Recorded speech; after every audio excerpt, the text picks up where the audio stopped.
Hello and welcome to FinextraTV. I'm Liam Sevier and you join us for this Predict 2026 interview. With me in the studio is Nadia Edwards-Dashti, the Chief Customer Officer at Harrington and the host of the Fintech's DEI Discussions podcast, as well as Samantha Emery, the Financial Services Executive and NED. Welcome to you both. Thank you for having us. Now we're going to be talking about DEI and inclusion in general in FinTech. It's a layered conversation, but an important one. If we can go straight to the point, is hiring and recruitment inherently political? Start with you, Samantha. So I think the answer is yes. I'm going to go one step further and say I think it should be, but not necessarily in the way that you think. And let me unpack that a little bit. So if you look at the origins of the words political, it comes from the ancient Greek. It was all about tying people to place and the systems that you needed to achieve best outcomes for all.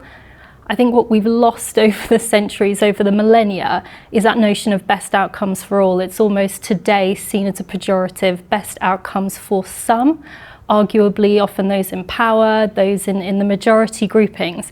And that's where it becomes problematic when you're talking about things like recruitment. I think there was also an understanding of almost that socioeconomic interplay. So for me personally, I stand by the notion that if you don't have diversity of thought, if you don't have diversity of person, you will be underperforming against potential. And that goes whether you're talking about a company, whether you're talking about a sector, or whether you're talking about an entire economy. So ultimately, your ability to achieve these best outcomes for all is going to be hampered. You're not going to be able to do it. So I think it is and should be political, but kind of back to the old school definition, if you will. And one final point before I pass across to Nadia. You talk about hiring, but I think it's really important to remember that hiring is just the first part of that employment life cycle. You've got pay progression, you've got promotion, exit, all of those things. And because people are such a key input into the sector, they drive a huge amount in terms of outcomes. So it's really important to be having the conversation, but about the whole piece. Wonderful. And Nadia? Completely agree. It's about the bigger picture. So I always say to people, you are hired every day, whether it is the next big project, whether it's that promotion that Sam spoke about, whether it's leading something within a team. And when people start to get stifled, whether that's through redundancy, whether that's through being overlooked, undervalued, things start to change within the business. So when you say, is hiring political, it shouldn't be in the sense that everyone's thinking. It should be in the way that Sam has described it. It should be thoughtful. It should be fair. It should be about supporting people in their progress. And unfortunately, over the past couple of years, that has started to decline. And we are seeing the same people, we're hearing the same voices, and gaps are starting to emerge. And that takes us to those business outcomes that Sam outlined. And part of what you were saying there as well is this idea of what politics is now. If we think about that and the fact that I think it's fair to say that a lot of organisations are nervous of involving themselves in what they might see as culture wars, and they might also see that they have good DEI metrics from what they understand it to be. So perhaps they're less eager to keep going and keep progressing. Where's the complacency and what's the risk of not following up? So I'm really passionate about this point, like DEI, inclusion, it's never done. This notion that there's a task or a box that you can tick, that it's been completed, that will never, ever be the case. It has to be something that's a work in progress. And I always remind people to think about who they were 2 years ago, what really mattered to them, what helped them be as engaged as they wanted and their huge potential at work, what set them up for that success 2 years ago. Now what sets them up for that same feeling of success and positivity at work, it'll be very different. So we can never feel like, oh, we've ticked that box, we've fulfilled a quota, we have achieved what we wanted to. It changes every day. And that's where it goes back to those business outcomes, because ultimately what is inclusion? And this is what I talk about in my podcast all the time. I ask everybody, what does it mean to you? different things to different people at different points in their life. So we have to be looking at our teams. We have to be thinking, what makes the team strong? What helps people become more successful by working together? Perhaps some teams working separately, but this is what's getting overlooked when we just look at the hiring, we just look at the numbers. It's about looking at all of it. Who feels part of the team and whose voices are now being stifled? And Samantha, would you agree with that? Yeah, definitely. I think, you know, the framing of the question I will challenge slightly, because it has not been, and it should never have been, about culture wars. I think Nadia's already talked about it. It is very much a conversation around both business outcomes and business issues and sectoral outcomes. And I think that's really important to remember. So I talked about that underperformance concept, underperforming versus potential. Your numbers can look great today, but your potential is what gives you the edge for tomorrow. And that's where you need the diversity. But it's not just performance.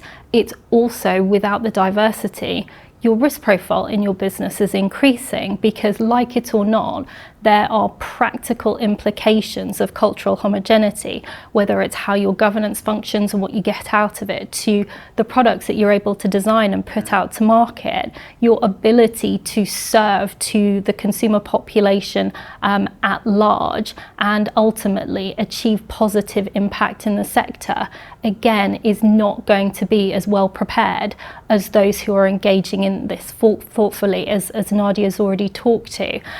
So that is hugely relevant for business leaders, day in, day out. And then add to that the regulatory conversation and the expectations that we've seen in recent years, consumer duty coming through. Most recently, at the back end of last year, a new financial inclusion strategy from the Treasury.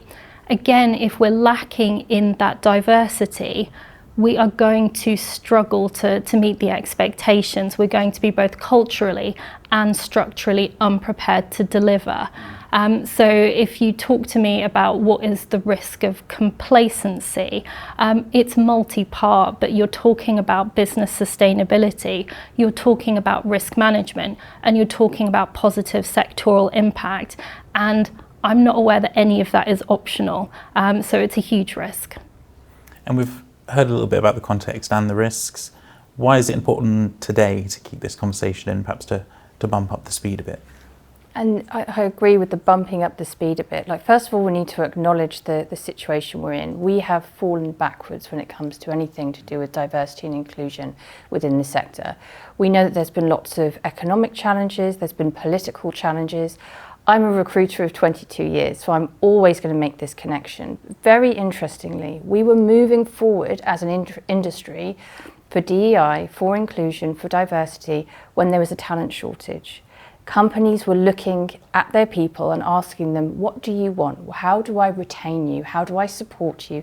How do I hear your voice? And companies said to these people, we want you to bring your whole self to work. Those people brought their whole selves to work, and then they were made redundant for it. And it's a very, very sad case and sad state of affairs to see the last 3 years where redundancies have hit minorities hardest. And what's so interesting about this is not being reported clearly in the UK. In the US, you're seeing lots of reports, the 350,000 black women that have lost their jobs. We're not seeing headlines like this over in the UK. Sam and I have done our research. We're not having anyone producing these sorts of stats, but my entire world is this. So I see this day in, day out, and I see who's been disproportionately hit. So in all the conversations we're having about business outcomes and the impact of the industry, it's huge when we talk about an industry that's supposed to be serving customers from all over the globe, when we don't have all of those perspectives within our industry, and that is shrinking by the moment. So it is increasingly urgent, it is hugely important, but it's not just about what you said, hitting the numbers and making sure people are in the room. It's making sure people feel safe in the room, safe to speak, And that's the key thing that I'd love people to take away from this conversation. Who are in your rooms, whether it's the boardroom, whether it's an everyday meeting room, who's in there and who's speaking and who feels safe enough to disagree with the rest of the room, to bring their unique perspective to whatever the problem is that needs solving and challenging. And I always think about this because isn't that what fintech was grown on? Isn't that the foundation of our industry? And that is the piece that I often question, where's that gone?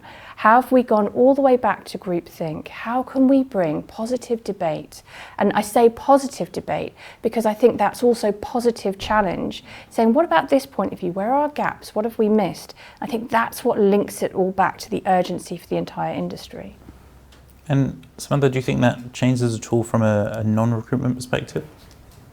I think it's valid sort of through and through, and I think it goes back to the point that this all rolls up at an institutional level, at a sectoral level, at an economy level. And I think, you know, fundamentally why the urgency? The fact that we're not wanting to have the conversation at the moment kind of means we do need to have the conversation. That tends to be how these things work.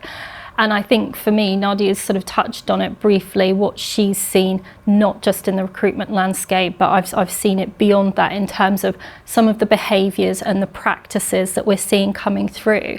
They are reminiscent of those that we saw in the lead up to 2007. And that's actually quite striking. And the reason why it's actually something that really needs to be sort of acknowledged and considered is because back then, a small number of individuals were playing fast and loose, but fundamentally they were playing fast and loose with things we understood reasonably well, whether it was growth and expansion plans, whether it was certain types of financial products, like mortgages, for example. But where we sit today, fast forward to now, is the opportunity and risk profile of the sector has increased exponentially, largely down to new applications of technology in terms of how we do things and both what we're delivering out to consumers. We talk about, and you will talk about day in, day out, artificial intelligence, quantum, all of those things, digital assets. They're still broadly unknown quantities when we really think about it. We don't, in all cases, have fully formed regulation around them. That's for a reason. We are still figuring it out. So actually, what you need at times like this is greater mitigation, not less. You need more voices in the room, more different perspectives. And so for me, at the two extremes, we're either witnessing the start of the next financial crisis or the start of our path towards greater financial well-being for all and economic sustainability. And that's why, going back to one of the comments that Nadia made originally, we need to be thoughtful about this. It's really critical. So then if we're looking towards that more optimistic, positive outcome, what are the actions that need to be done if someone is watching this video of any role within an organisation? What's the one thing they should go out and do? I think review your team. Review who was made redundant, who are you hiring, and not just hiring into the business, but hiring for the next project. Who could be a different person to bring in a different perspective, a different type of leadership? Are we conforming to traditional leadership types, or are we looking to perhaps the quieter voice in the room and giving them a chance to shine? I will always be a big fan of that diversity of thought, but actually measuring it now and having that pause for thought. I think that's hugely important if we're going to start looking at how we improve the sector as a whole and how we start moving away from the complacency of groupthink.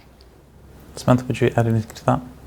So I completely agree with what Nadia said. I think at a leadership level, there is still the work to be done around the sort of systemic unpicking of all of those people processes through the organisation. Until you can look at each and every one of them, ask the question, who does this work for? And the answer be everyone. You've not done the thing, unfortunately. Sorry everyone. But secondarily, the thing that anyone in the organisation can do at any level is just be confident in reframing that conversation. So this isn't just around diversity and inclusion for diversity and inclusion's sake. This is you looking at what you're trying to achieve within your business, the outcome and the impact that you want to have, and the risk appetite that you have surrounding it, and really challenging yourself to say, do I have the right inputs? Do I have the right mitigants? Whether it's the tooling that you're using, the people that are part of it, and making sure that you're comfortable with that. Well, thank you so much. It's been a fascinating conversation, and hopefully one that will lead to more optimism. Thanks for coming in today. Thank you for having us. Thanks for having us.